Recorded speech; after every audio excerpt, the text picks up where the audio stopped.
I'm doing here is heading to McAllen, Texas to drop off this empty trailer. Had a pretty good weekend.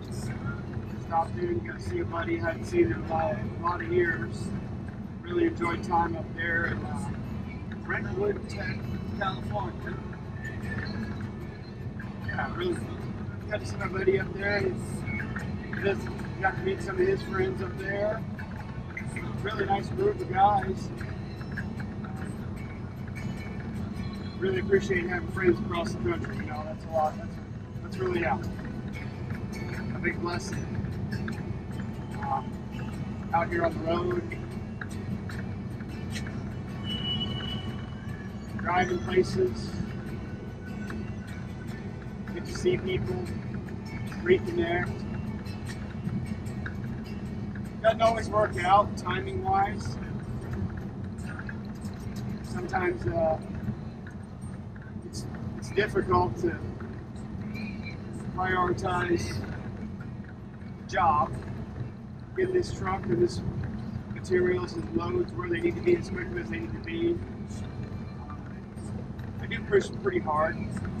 Typically drive the hours I can drive.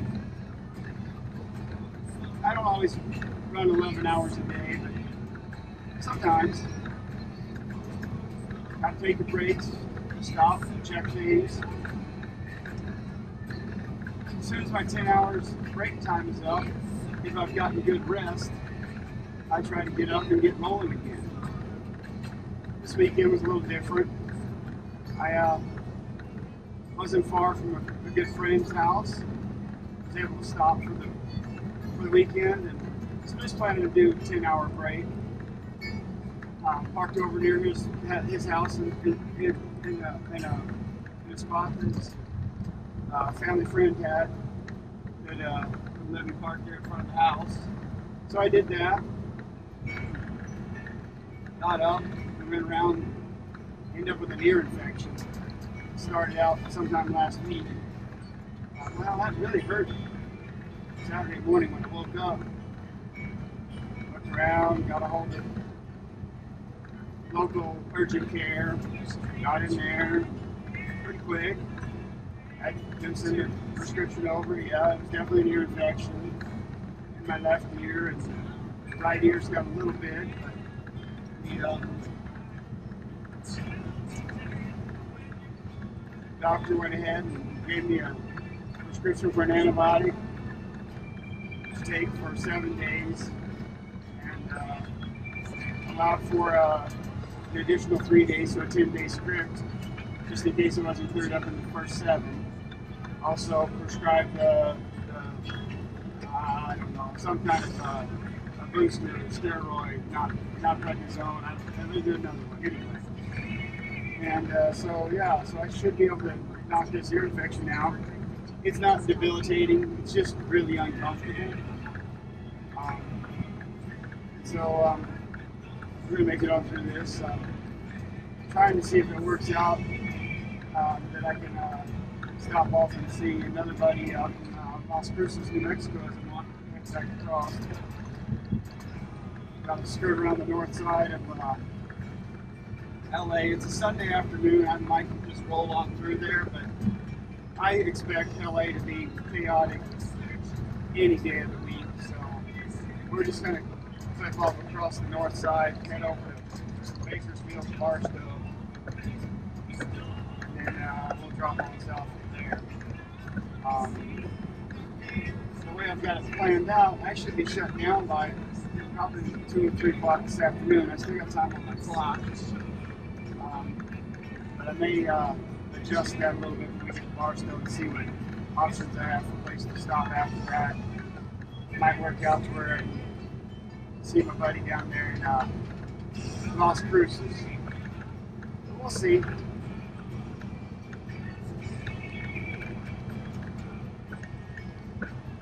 Las Cruces, last I looked, is still going to be like 700 miles, 750 miles from Barstow, which means I wouldn't make it in there in one day tomorrow, unless I can get that closer down to About 650 miles, somewhere in that range. 650s are a hard day of driving. You know, that's 650 miles driving 65 miles an hour. That's minimum of 10 hours of driving. So that's a long day. And I typically don't like to try to put in a 650 mile day unless it's the end of where I'm going to stop for maybe a 34-hour break home or something like that. You just can't count on traffic at anywhere. Construction, there's always an accident.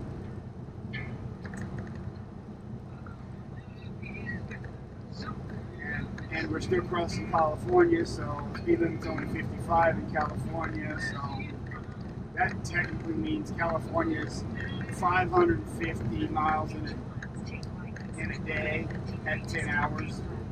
No traffic, no stop, no go. Just the math is kind of interesting to consider.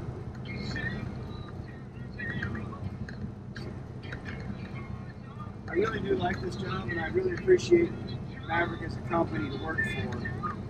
They do take good care of us.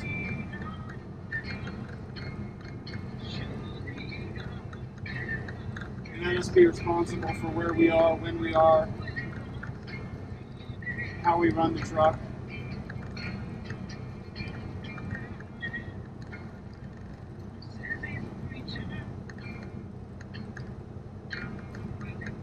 Big rig turn off here at Stockdale Highway, California.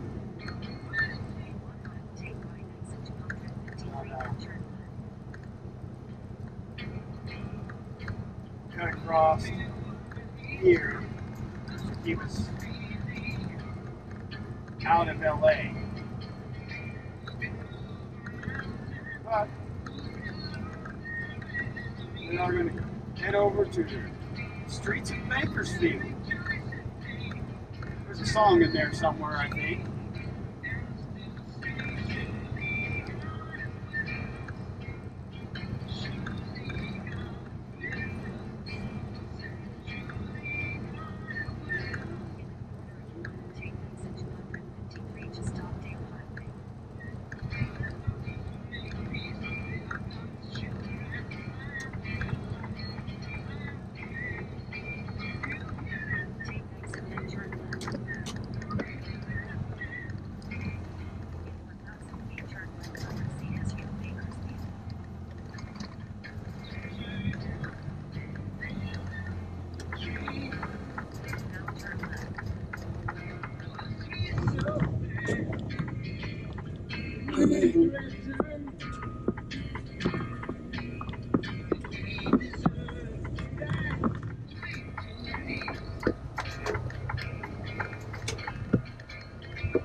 California 58, going east on California 58. Headed towards the mountains. We're going to run along the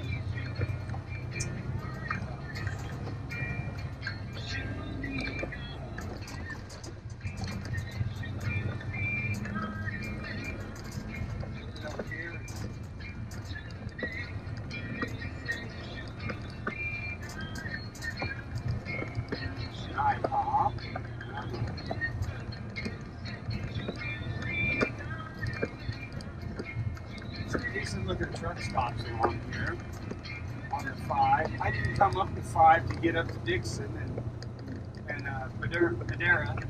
I went on 99. I brought 99 up out of the Grapevine because I was going to Fresno, which is, well, Madera is near Fresno. So that let me deliver there. Of course, I left out of LA at 1:30 in the morning, so the traffic was pretty good. Didn't really have any until I got to Fresno area. I got up there for that delivery about 6:30 on Friday morning. And that was a long day, 1:30 in the morning. Fresno, Madera delivered there. Then was able to get on over to Dixon.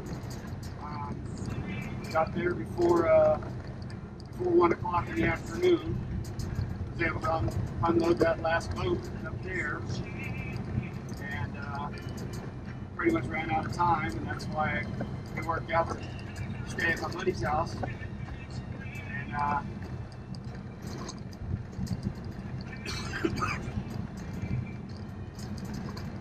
try to get in a 34-hour reset there. It's kind of crazy, this time change weekend and all.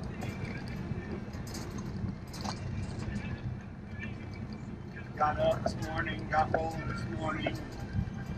Man, that's the crazy thing about staying up and talking to friends that you haven't seen in a lot of years. Don't always get the rest you need.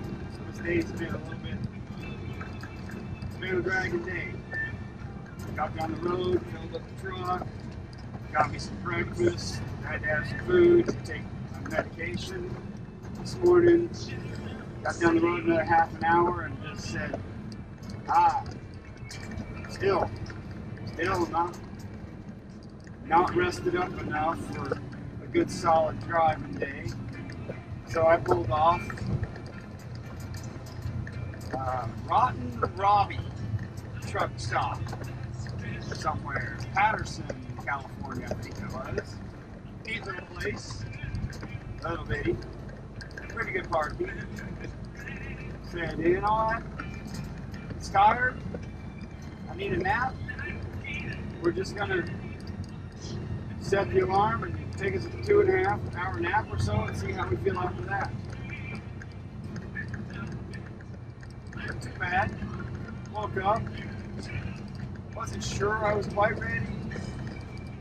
Got out, walked around the truck, went to the bathroom, get the blood flowing a little bit, grab a fresh cup of coffee, and went ahead and grabbed some lunch there. They had a little food truck, so I got a quesadilla I could have for my lunch, because they had a quesadilla, burrito quesadilla. That's what I'm going to have for lunch. At lunchtime, I got to take another medication, and it requires me to have some food when I eat that. I've got food on the truck I can eat, but when you stop somewhere that's really convenient, it looks like they've got good food that's not truck stop food. It's kind of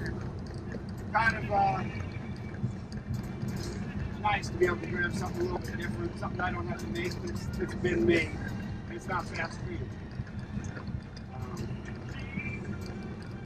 Boy, here we go. We got the traffic circle up here. We're going to take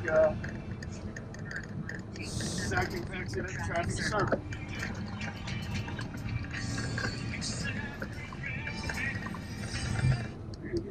Music pause here as we come around this traffic circle. The traffic circle is always a lot of fun. It's kind of fun to navigate these things. I always make sure I get that silly. Take the second exit at the traffic circle. Lane departure warning off when I come through these things, because they are a deal where you really got to swing the trailer this way, you got to swing it that way, all to keep these curves and the trailer from going off the curves, keeping it in the lines. But the truck is not going to stay in the lines if you're going to keep the trailer in the lines, which is the more critical part, because I can't just drag the trailer over things. And obviously, I'm not trying to run anything over with the truck either. But the lines and the width above and around the lines and into the area gives you enough room if the traffic circle was built right. And that one was. That was a pretty good traffic circle. Maybe we'll pull the we'll pull the dash cam video off on that one there, and we'll show that one when we pull through here. Honey, avocado, and oranges. I have been seeing out here in this part of the country all these groves of trees. Some in bloom, like this one up here on the left. Some not. I've seen some tore down. trees all pushed over. But what's been interesting is as I come along, there's just spots where there's a whole bunch of 2-stack, 4-square beehives. Maybe 2 or 3 sets, maybe 4 sets at the end of the row of trees for these bees to get out here and do their bee job, pollinating these trees. Why? Well, so they can get oranges and avocados. I didn't know we grew avocados here in California, but I guess they do. And pistachios, some places, I think I saw pistachios back there. It's kind of interesting, you know. Part of the food process we have, and where it comes from, how we get it. It doesn't just show up at the store without somebody moving it, managing it, taking care of it, making sure it grows, and the bugs and the wind and the rain and the hail and the storms don't destroy it all. Then you gotta have these crazy truck drivers out here